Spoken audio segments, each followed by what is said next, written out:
चलिए फिर next question की तरफ बढ़ते हैं।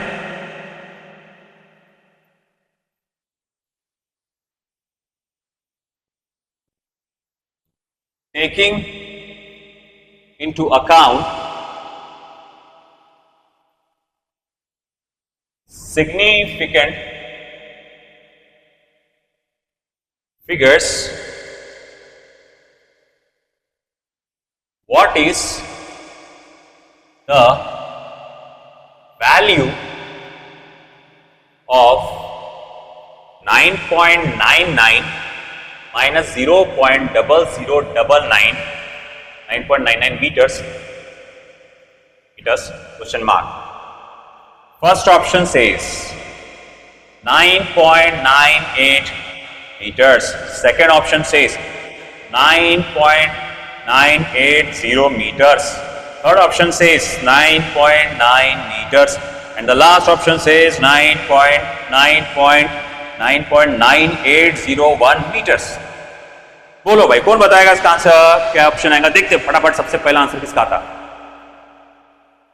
9.99 माइनस 0.0099, क्या आंसर आएगा? जल्दी बोलो, जल्दी जल्दी जल्दी, दिमाग का इस्तेमाल करो, fast. Which option? First option, yes correct one. First बोल रहे थे ना, सही है। दिमाग का इस्तेमाल करो। डेसिमल के बाद 2 डिजिट, डेसिमल के बाद 4 डिजिट। तुम सॉल्व करोगे तो डेसिमल के बाद 2 डिजिट लिखना है, ऐसा एक ही नंबर है। फिर भी तुम्हारी इच्छा है, तुम पूरा सॉल्व करके देखना है, आपकी इच्छा वो भी पूरी कर देते हैं, है ना। तो जब आप सब्ट्रैक्ट करोगे तो ये आएगा 9.9801, और ये वाला आंसर भी दिया रहता है ऑप्शन हमेशा, है ना। 9.9801 मैंने कोई एकदम सॉल्व नहीं करा, अरे वाह सर का कैलकुलेशन तो फास्ट, अरे नहीं रे मेरी नजर फास्ट, वो ऑप्शन रहता है यहाँ पर हमेशा, है ना। तो 9.9801 आएगा। डेसिमल के बाद 2 डिजिट, डेसिमल के बाद 4 डिजिट। आंसर में डेसिमल के बाद कितने डिजिट आना चाहिए? मिनिमम वैल्यू यानी 2 आना चाहिए। इसको ड्रॉप ऑफ किया, बचा क्या? फिर 9.898 आया समझ में?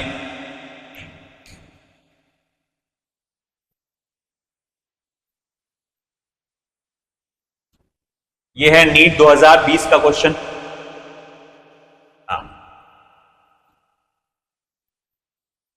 सारे क्वेश्चन हार्ड थोड़ी होते रे, इस साल था वो भी साल भी सारे क्वेश्चन हार्ड नहीं, बहुत सारे इजी थे। वो सिर्फ इजी क्वेश्चन पे फोकस करते ना, आराम से 90-100 के ऊपर तो आराम से पहुंचते इसी साल, है ना। मसला क्या हुआ, शुरुआत के क्वेश्चन टफ थे, आखिरी के भी कुछ कुछ क्वेश्चन टफ थे, किसी किसी सीरीज में, किसी किसी की सीरीज में बीच वाले क्वेश्चन टफ थे। होता क्या है कि हर कोई क्या करता है, शुरू से ऑब्जर्व करता है, तो पढ़ने में पहले ही क्वेश्चन, वो याद है डायमेंशन वाला, कितना बड़ा क्वेश्चन था वो, पढ़ने में, समझने में, कैलकुलेशन में इतना टाइम लग जा रहा, अरे बाप रे, है ना। तो कुछ ऐसा नहीं कि सारे के सारे क्वेश्चन टफ ही चाहते, आपके 50 में से इस साल भी तकरीबन 25 से 30 क्वेश्चन बड़े आसान थे, मगर बात क्या है, वहां तक पहुंचे ही नहीं, देखे ही नहीं वहां पर ये क्वेश्चन भी है। तो ऐसा आप इस पे फोकस करो, हो जाएगा इसमें।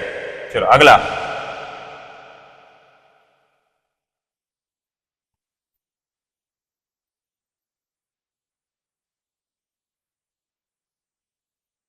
the radius of a circular plate is 1.05 meters. Its area in meter square up to correct significant figures is, first option 3.47, second option 3.475, third option 3.467, last option 3.82। तो एक सर्कुलर प्लेट का रेडियस आपको दिया गया है 1.05 मीटर्स। सर्कुलर प्लेट का radius है 1.05 metres. तुमको सर्कुलर प्लेट का एरिया पूछा गया to correct significant figures. Area, इसका फॉर्मूला क्या होता है? Pi r square. ये आंसर थोड़ा कंट्रोवर्शियल होता है। कंट्रोवर्शियल क्यों? ये मैटर ऑफ चॉइस है। मैं चाहूं तो पाई की वैल्यू सिर्फ 3.14 लिख सकता हूं, मैं चाहूं तो पाई की वैल्यू 3.142 लिख सकता हूं, मैं चाहूं तो पाई को 22/7 लिख सकता हूं। तो डिपेंड ये करता है आप क्या लिख रहे हैं, उसके हिसाब से आंसर बदल जाता है। तो थोड़ा सा ये पॉइंट कंट्रोवर्शियल होता है। जैसे सबसे ज्यादा जो कॉमनली इस्तेमाल होता है अपन वो लिखेंगे। सबसे ज्यादा कॉमनली जो फिजिक्स में इस्तेमाल होता है पाई की वैल्यू 3.14 है ना। आप 142 भी लिख सकते हैं, मसला नहीं। तो मैं जो सबसे कॉमनली यूज होता है वो यूज करूंगा 3.14 मल्टीप्लाई बाय 1.05 और उसका स्क्वायर। अब 1.05 का स्क्वायर मतलब क्या हुआ बेटा? उसको 2 बार मल्टीप्लाई किया गया है, वही ना, वही हुआ ना इसका मीनिंग। 2 बार उसको मल्टीप्लाई किया गया है। जरा बताओ तो तीनों का मल्टीप्लिकेशन क्या आएगा? Come on fast.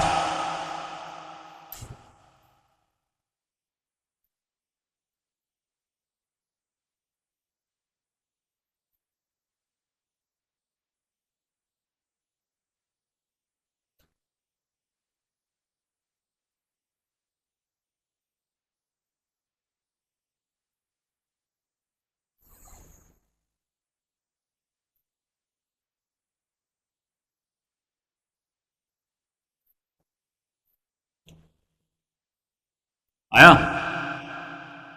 इसका आएगा आंसर 3.46185।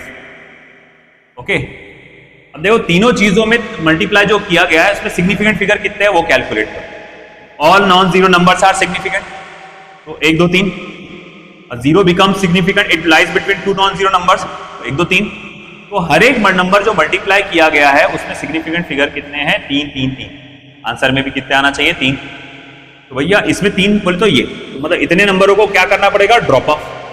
तो जब मैं ड्रॉप ऑफ करूंगा तो आंसर क्या रहेगा? 3.46 है ना। अगर मैं ऑप्शन को चेक करूंगा तो है ही नहीं ऐसा तो आंसर, मगर मैं बोलूंगा देखो 3 सिग्निफिकेंट फिगर वाला ये आंसर है।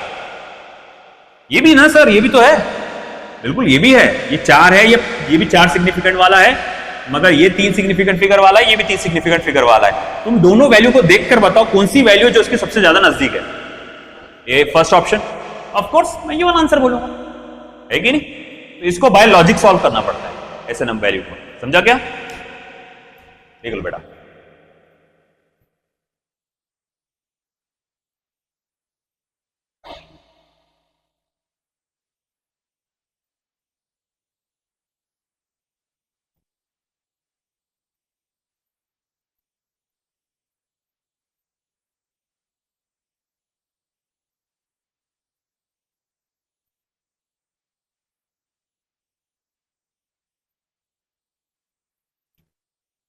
Next question,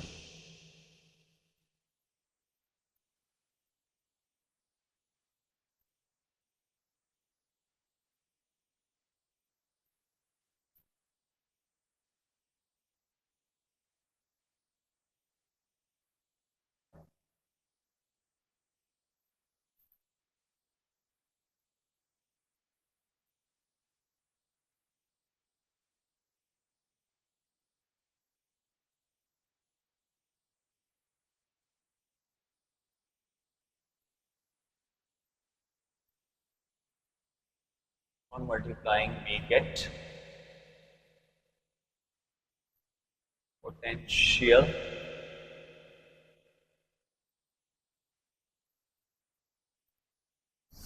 as 5.095 volt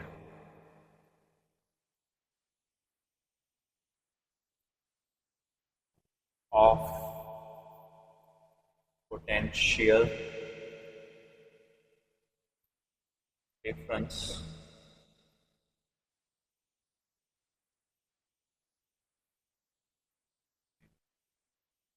terms of significant figures would be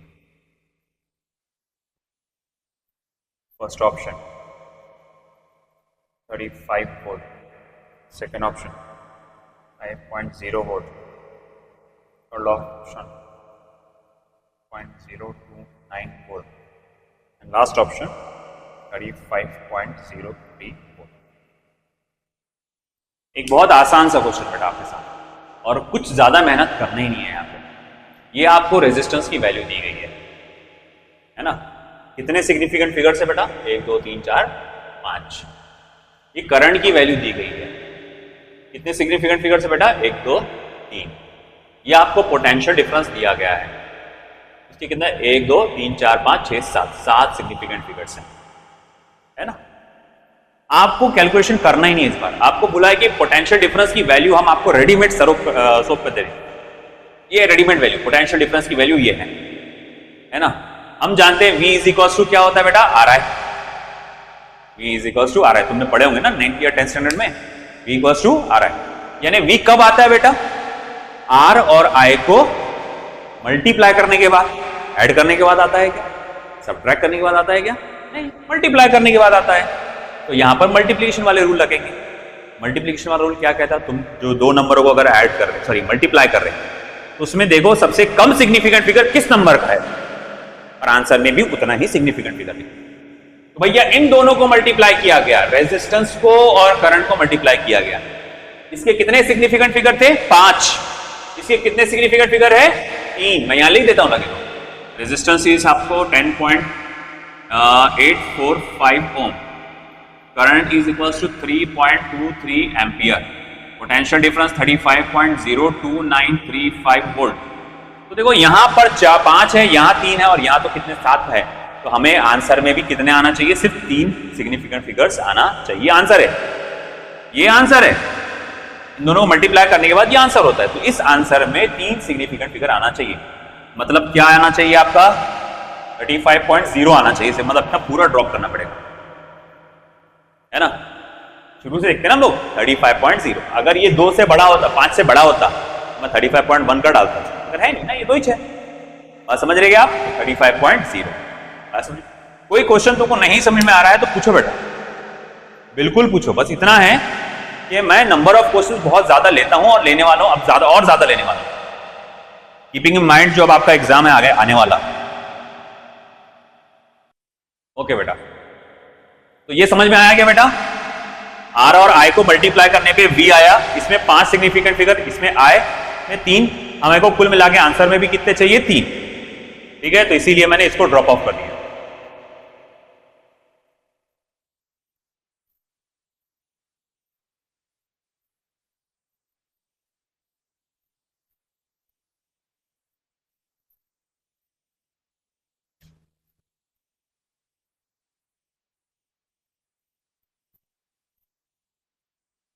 next, एक बहुत प्यारा क्वेश्चन है, जबरदस्त क्वेश्चन, जेई का है। एक कमाल की बात बताऊं, जेईई में ये क्वेश्चन, जेईई मेंस में इस टॉपिक पे क्वेश्चन सिर्फ एक बार आया इतने सालों में, 5-6 सालों में। 5-6 ज्यादा बोलना पड़ेगा। तो एक ही क्वेश्चन आया, वो ये क्वेश्चन।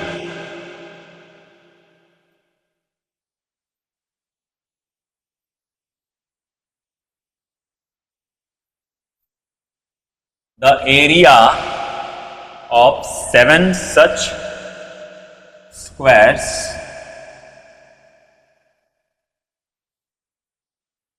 taking into account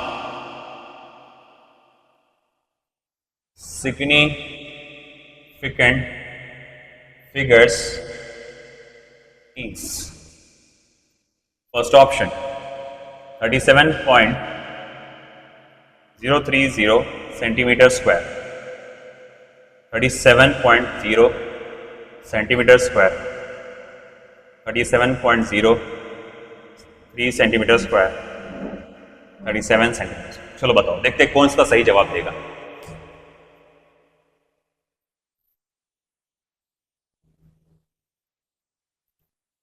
सात, देखो एक स्क्वायर का एरिया कितना है? 5.29 सेंटीमीटर स्क्वायर। ऐसे कितने स्क्वायर से? 7, है ना। तो अब ऐसा है 7 स्क्वायर से ऐसे, तो 7 स्क्वायर का एरिया क्या आएगा ये बताओ in terms of significant figure. तो मतलब ये 7 बार ऐड किया होगा इसको। क्या मैं इसको ऐसा लिख सकता हूं 7 मल्टीप्लाई बाय 5.29, है ना? अच्छा 7 मल्टीप्लाई बाय 5.29 क्या आता है? करो ना, मेहनत नहीं करना चाहते हो, शॉर्टकट चाहिए तो पहला ऑप्शन, है ना? वो भी नहीं आएगा, पहला ऑप्शन नहीं, एग्जैक्ट वैल्यू पहला ऑप्शन नहीं है, तो 7 9 है ना। देखो कितना आ रहा, 5.29 मल्टीप्लाई बाय 7, बोलो कितना आ रहा? 37 पॉइंट।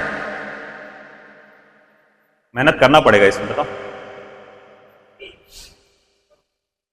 थर्ड ऑप्शन नहीं, मेरे को आंसर बताओ, सीधा मल्टीप्लीकेशन कितना था? 37 पॉइंट, सॉरी 03, आगे कुछ और, आगे कुछ और होगा।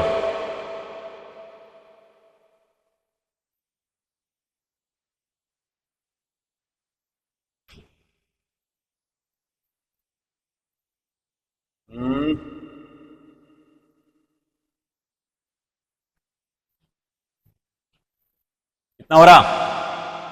7 9 63। अच्छा सेट ये हो रहा 37.03 हो रहा, बस इतना हो रहा, इतना आ रहा बस। अच्छा ठीक है, अब क्या लिखना चाहिए अपने? इसमें 3 सिग्निफिकेंट फिगर है, क्या लिखना चाहिए आंसर? किन दो नंबरों को मल्टीप्लाई किया गया है? मल्टीप्लीकेशन है ना यहां पे। देखो जे तुम्हारे दिमाग के साथ कैसा खेलता है, ये बात रूल्स है, वही रूल है, तुम पढ़ चुके हो, कुछ नई चीज नहीं है, बस बोलते हैं पहचानो, इसमें छुपी हुई बात है कुछ, इसे पहचानो और बताओ कौन सा ऑप्शन करेक्ट आएगा। ऑप्शन बी, सेकंड वाला, इनका कहना है सेकंड ऑप्शन 37.0। और कोई और दूसरा आंसर देना चाहे? तुम्हारा बी है, बी, बी आपका बेटा। क्यों कहा आपने बी?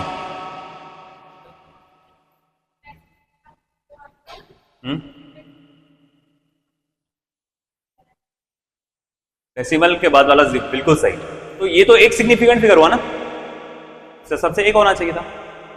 आप लोग बिल्कुल सही हो,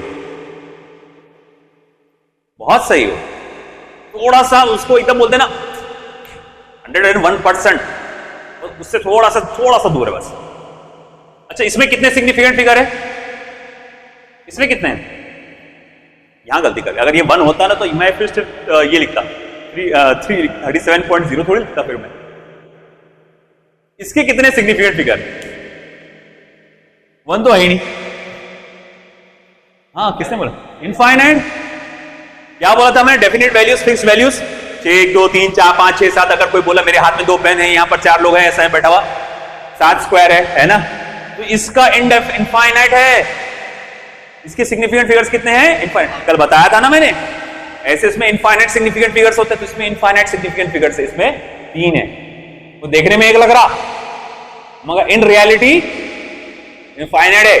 तो infinite multiply by 3 significant, answer में 3 सिग्निफिकेंट फिगर आएंगे, तो इसीलिए मैंने उसको क्या लिखा 37.0, है कि नहीं? Very good.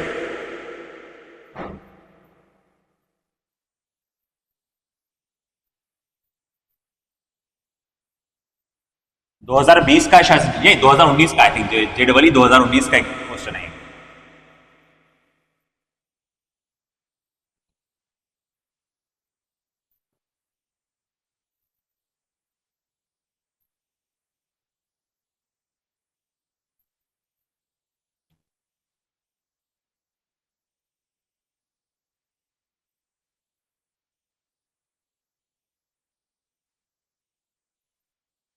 If 3.8 into 10 का power -6 is added to 4.2 into 10 का पावर -4, giving due regard, मतलब ध्यान में रखते हैं, to significant figures comma, then the result will be first option 4.58 10 का पावर -5, second option 4.6 into 10 का पावर -6, third option 4.5 into 10 का power -5, last option none of these. चलिए करिए सॉल्व, देखते हैं आप में से कौन इसको जज कर पाएगा प्रॉपर।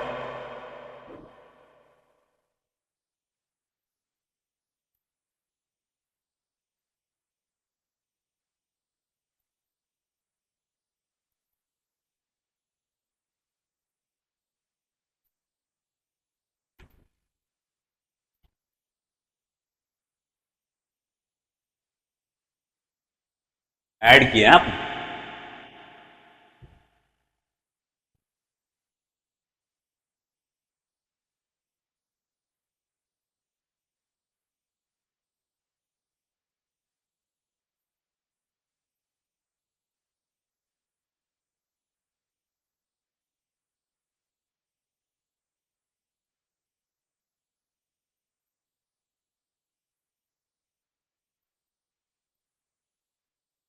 बताओ क्या रहेगा आंसर, टेक योर टाइम। मैं चाहता हूं कि आप थोड़ा सोचे इसको। एक भी नहीं है इसमें से आंसर? अरे हाँ, ये मैंने पावर ही गलत लिखा ना, मेरी गलती है, मेरी गलती, माय मिस्टेक। अब बोलो 10 का पावर -5, 10 का पावर -6 आता का है? इसको क्या लिख सकता मैं? 0.38। तो देखो बेटा, इसको मैं लिखूंगा 0.38 इंटू 10 का पावर -5। इसको लिखूंगा 4.2 इंटू 10 का पावर -5। 8 जैसे के वैसी 5, 4.58 इंटू 10 का पावर -5 ऐड कर रहे हैं ना अपन। 10 का पावर -5 कॉमन निकलेगा, इनको ऐड करेंगे। मैं डेसिमल अपन डायरेक्ट ऐड कर सकते कि भैया, बोलो डायरेक्ट ऐड करेंगे तो भाई तोबा तोबा करने वाली बात है। तोबा की जाके बोला सलातो तोबा पढ़ना है 2 रकात जाके, अगर डायरेक्ट ऐड कर डाले तो तुम पावर सेम करना पड़ता पहले। ऐसा करना पड़ता क्या? पहले पावर सेम करना पड़ता फिर ऐड करना पड़ता। एक तो उसको -6 बनाओ, तो सर कैसे बनाते? काट के लिख दूं क्या -6? नहीं, डेसिमल को सरका के भैया इतना मेरे को मत करने लगा, है ना। इसको डेसिमल को या फिर इसको -5 बनाने लगा, मैंने इसको -5 बना दिया, ऐसा आ गया। ठीक है, अब ये एडिशन है, एडिशन वाले रूल, डेसिमल के बाद minimum number of digits 1, 2। Answer में कितना आना चाहिए? 1। तो भैया मैं इसको लिखूंगा, इसको ड्रॉप ऑफ करूंगा, 4.6 इंटू 10 का पावर -5 है क्या कोई आंसर ऐसा? None of these. So 4.6 into 10 raised to power -5. That's correct. लिखो none of this.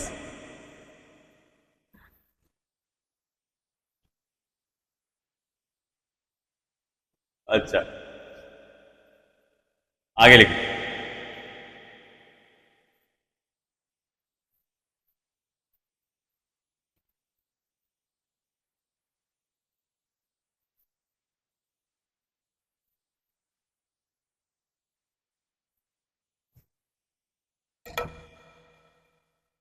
चलो एक बहुत प्यारा क्वेश्चन आ रहा है तुम्हारे सामने।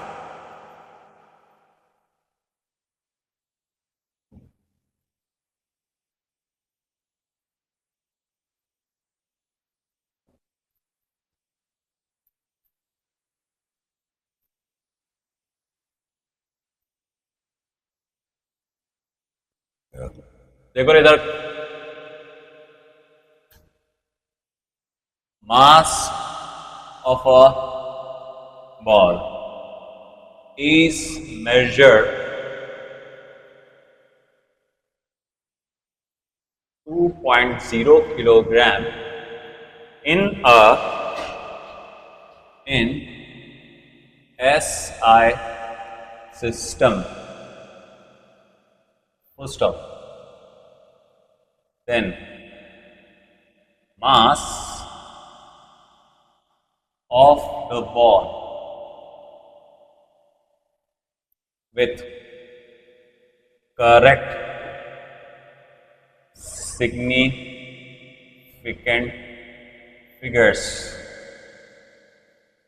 in CGS system can be written as first option 2000 gram, second option 2.0 into 10 raised to power 3 gram, third option 2.00 into 10 raised to power 3 gram, and the last option none of these. क्या लगता है?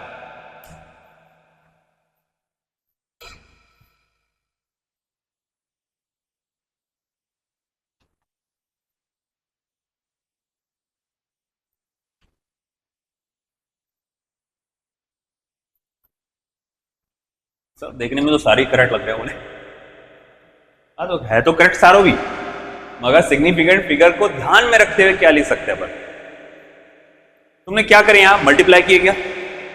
Divide, add, subtract, कुछ नहीं। तुमने क्या करे? सिर्फ SI system से सीजीएस सिस्टम में तुमने कवर करे, कन्वर्ट किया। तुमको मालूम है 1 किलोग्राम 1000 ग्राम के बराबर होगा, 2 किलोग्राम 2000 ग्राम के बराबर होगा। तो मेरा सवाल सबसे पहला यह है कि 2000 ग्राम की वैल्यू कहां है? तीनों जगह है, तीनों जगह 2000 ग्राम, बस लिखने का तरीका बदल गया। तो सबसे सही तरीका कौन सा है?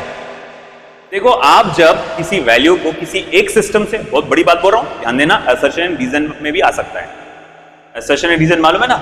असर्शन एक स्टेटमेंट देता है, रीजन उसके नीचे बताता है। उसमें क्वेश्चन आता है ऐसा कि पता लगाओ, उसमें नीचे ऐसा क्वेश्चन आता है कि assertion is also correct, reason is also correct and the reason is correct explanation of assertion. फिर कहीं कहीं आता है कि assertion is correct but reason is false. कहीं ऐसा आता है reason is correct but assertion is false.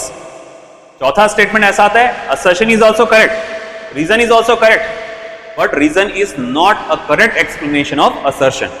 ये assertion and reason टाइप के क्वेश्चन जो पहले एक जमाने में सिर्फ जेईई में आया करते थे, कुछ साल से नीट में भी आ रहे हैं। अब आज के आगे के हालात देखते हुए ये साफ नजर आ रहा है कि और भी ज्यादा ऐसे क्वेश्चंस आ सकते हैं। तो डोंट वरी, वो मैं आपको प्रैक्टिस करवा दूं, टाइम लगेगा उसमें। सवाल ये है कि यहां पर हमने देखा कि सारे आंसर्स वैसे तो सही नजर आ रहे हैं। ये भी 2000 ग्राम है, ये भी 2000 ग्राम है, ये भी 2000 ग्राम है। 2.0 इंटू 10 का पावर 3, 2.00 इंटू 10 का पावर 3, सही तो है? नहीं, मगर सही सब है, तीनों भी सही है। अगर एक आम नजर से देखा जाए तो तीनों भी सही है, मगर एक काइंडली, एकदम कीनली अगर फिजिक्स की नजर से देखा जाए तो लिखने का तरीका एक ही सही है। लिखने का तरीका एक ही सही है। बोले कौन सा तरीका सही है? तो बोले ये वाला। कहां गए रे? हाँ, ये वाला। बोले ऐसा क्यों? यहां कितने सिग्निफिकेंट फिगर है? 2। आंसर में भी 2 ही होना चाहिए। तुम चाहे सिस्टम चेंज करो, कैसा भी चेंज करो। देखो यहां पर कितने सिग्निफिकेंट फिगर जा रहा है? 1। डेसिमल है क्या यहाँ पे? तो ये 3 0 सिग्निफिकेंट हो गए क्या? नहीं, एक ही। यहां कितने हो गए? 2। यहां कितने हो गए? 3, है ना? याद है क्या? अब ये वाला पार्ट सिग्निफिकेंट नहीं होता है ना? यहां 2 है, तो हमारा आंसर क्या आया समझ में आपको? देख लो, बहुत जबरदस्त क्वेश्चन था।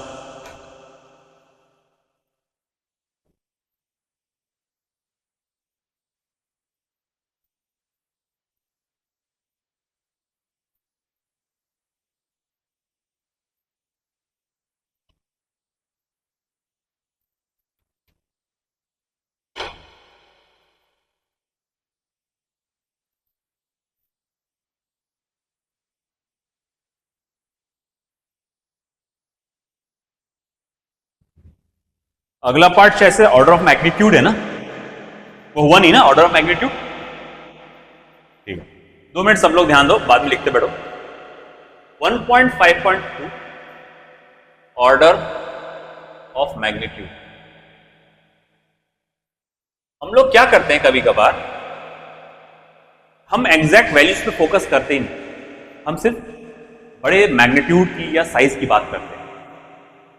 मैं को बोलूंगा मेरे को सज्जाद हुसैन साहब का बंगला लेने का है ना, तो यार उसको तो करोड़ों रुपए लग जाएंगे। अब ऐसा तो नहीं है कि भाई वो सामने मैं बोलूंगा एक दलाल है, मान लो एक ब्रोकर है, मैंने बोला वो बंगला खरीदना है सामने का, तो वो बोलेगा हाँ इसकी कीमत आएगी 10,56,462 रुपए। ऐसा एग्जैक्ट बोलेगा क्या वो क्या बोलेगा? 10 करोड़ के आसपास उसकी कीमत आएगी। अब मेरा मन कर रहा है कि मैं लैम्बोर्गिनी खरीदूं, अरे वो भी करोड़ों में आएंगे वो, अल्लाह करे ऐसा मन मेरा रोज हो और वो सही भी हो जाए। फिर भाई अब किसी ने बोला अच्छा बोले अब मुझे मैं हायाबुसा लेने की सोच रहा हूं, अरे वो तो लाखों में आएंगी है ना, लाखों में। अच्छा अच्छा तो ठीक है, अब असलियत पे आ जाओ। सादा वाला मोबाइल खरीदने की सोच रहा हूं मैं, बोले नोकिया का, सैमसंग का, बोले वो तो हजारों में आ जाएगा। मतलब यहां पर मैं स्पेसिफिक नंबर बोल रहा हूं क्या, इतना हजार, इतना ये मैं सिर्फ क्या बोल रहा हूं, साइज, लाख, करोड़ है ना, अरब, खरब, इसको ऑर्डर ऑफ मैग्नीट्यूड दो कि जब हम स्पेसिफिक वैल्यूज की बात ना करके हम सिर्फ साइज की बात करते हैं, उसे क्या कहा जाता है, ऑर्डर ऑफ मैग्नीट्यूड। तो दिए गए नंबर में हम ऑर्डर ऑफ मैग्नीट्यूड पहचानते कैसे है ना, तो देखो कैसा होता है। Sometimes instead of talking about specific value, we focus only on size of or of the magnitude. This is termed as order of magnitude. To calculate order of magnitude is adjusted such that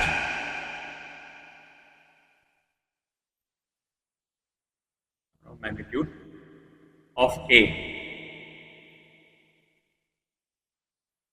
is adjusted such that 0.5 is less than equals to A is less than 5।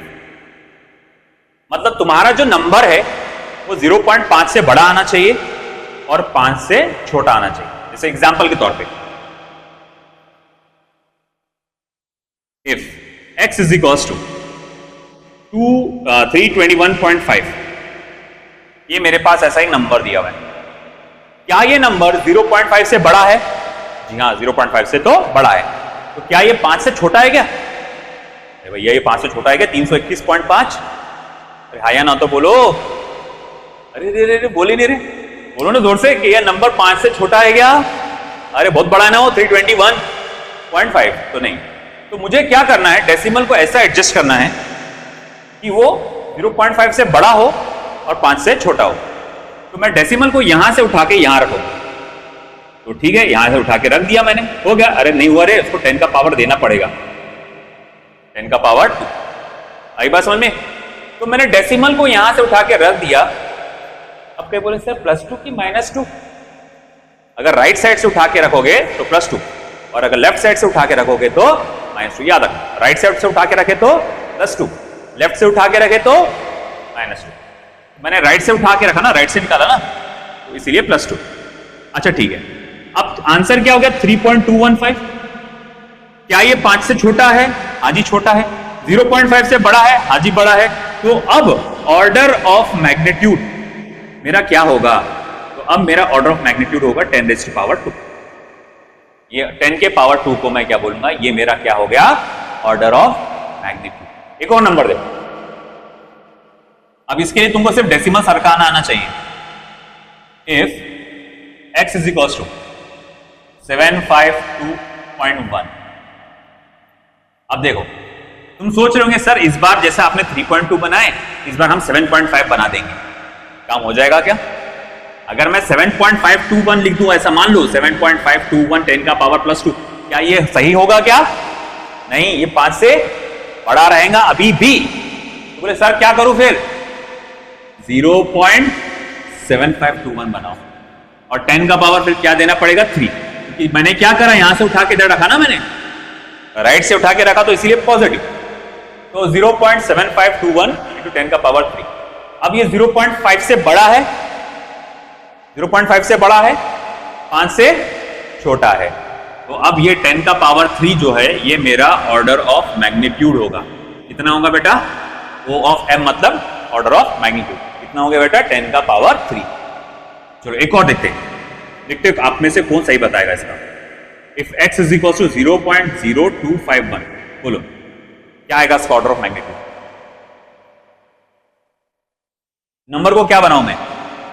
0.2 बनाऊं कि 2.5 बनाऊं? 2.51 मतलब मुझे यहां से उठा के यहां रखना पड़ेगा। x इज इक्वल टू क्या लिखूंगा मैं? 2.51 10 का पावर, बताओ ऑर्डर ऑफ मैग्नीट्यूड क्या हो गया फिर? है ना। एक और नंबर,